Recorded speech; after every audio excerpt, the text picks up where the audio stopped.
Welcome to a series of videos on creating higher profits through improved employee performance. My name is Darsweil Rogers and I'm the founder of rmcstrategies.com and Rogers Management Consultants.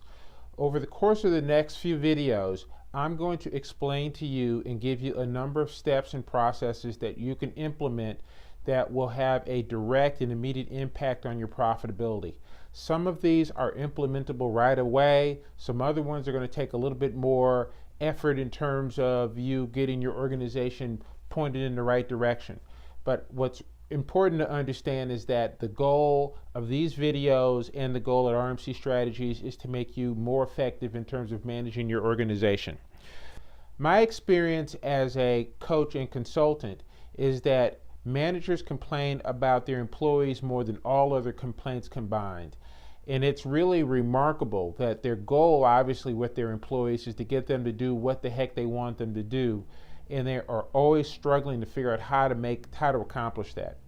There's a couple of interesting comments I hear from managers, and I wonder if you've heard something along these lines or even uttered them. Management would be really simple if it weren't for all those employee issues. Or, I didn't accomplish anything today because I just had to deal with people problems all day.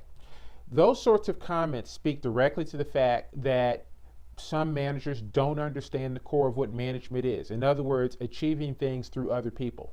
And so what we're going to do in the course of these videos is talk you through some of the basic elements that are necessary for you to actually make progress in terms of getting your employees to be far more productive. Let me tell you a little bit of my story to understand how I got to the point of founding RMC Strategies and Rogers Management Consultants. I've been advising companies for over 25 years on business issues. I have been a lender, I have done financings, I have managed and run an insurance operation, so I've advised companies on risk, on finance, on capital structure. I've started a few businesses. I'll speak about one specifically in just a minute. As well as just advising clients over the years in terms of what it is that they need to do to improve their business. I actually got a true what I call a baptism by fire in terms of the management process when during the course of my career I wanted to make a transition from financing the acquisition of companies, financing leveraged buyouts, to actually running an organization.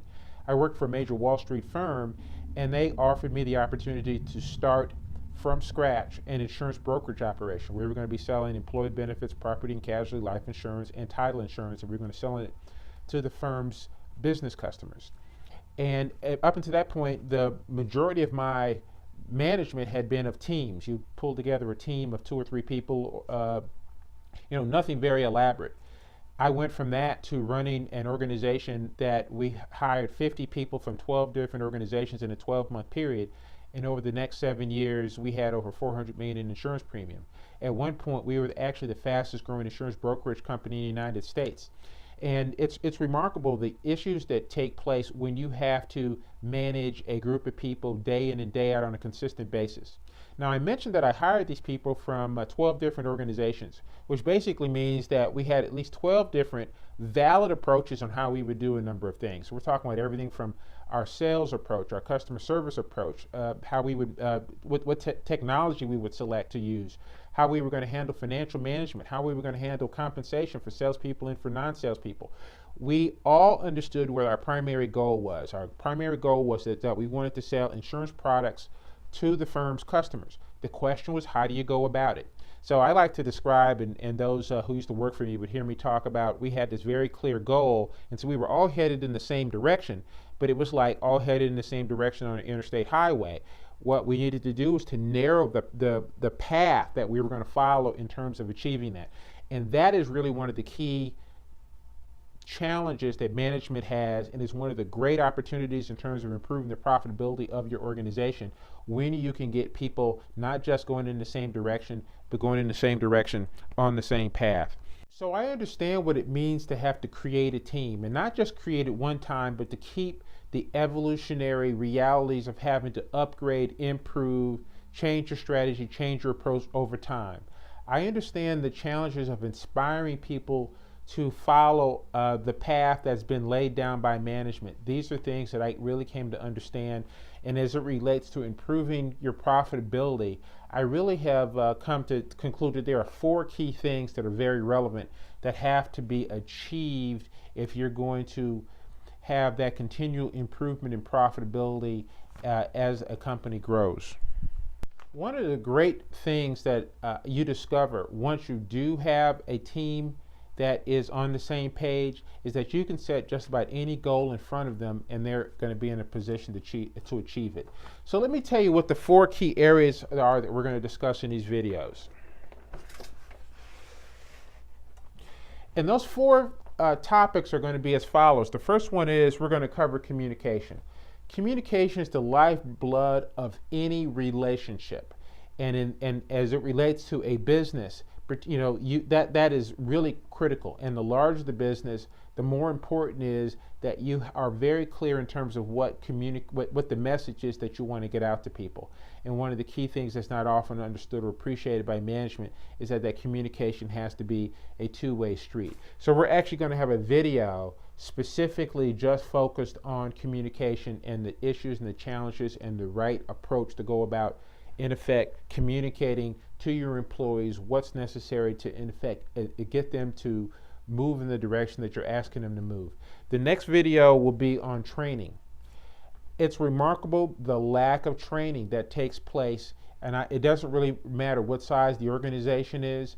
Training is lacking. We are asking people to do things without having fully trained them on dealing with all the eventualities or the challenges that they may be confronted in that particular position that you're asking them to do.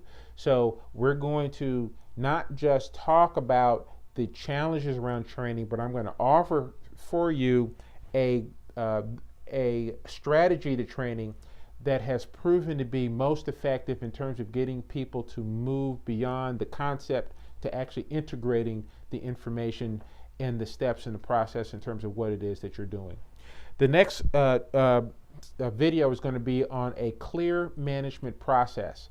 And what I mean by that is once you have your message out there and once your people know what they're doing, then it really comes down to how effectively you are going to manage the activity that these people have been trained to do. And so the question around management process and what does a clear management process look like and what are the key elements that you need to understand and appreciate in that regard are going to be very important. And then the last topic is going to be something that is very much near and dear to my heart, and it is one of the great differentiators between mediocre companies, good companies, and great companies, is instilling in your entire organization a commitment to continuous improvement. One of the main things I want to communicate to you in this particular video is the fact that being a good manager is mostly about understanding what your organization does not have and delivering that to them. Be that you deliver to them yourself or you bring resources to the table, be they outsourced resources, be they additional employees that will in effect elevate the overall organization to go in the right direction. And finally, what I really want to emphasize here is that when you begin to think about the way your company operates, it is the people that actually make you money. Frequently, we tend to think in terms of things. You may buy some new technology, you might buy a number of other elements, but it's the people that make the money for you. So it's important that you understand that you need to commit your most valuable resources to your people, your most valuable resources being your time and your money. And so what I want you to do at this point is to go to the next video, which will be on communication. I also, if you haven't already done so, go to the rmcstrategies.com website and give us your contact information so that you can be alerted whenever we have additional information that's very relevant. There's also additional videos on the site as well as articles and other things that you'll find very valuable. I'll see you in the next video.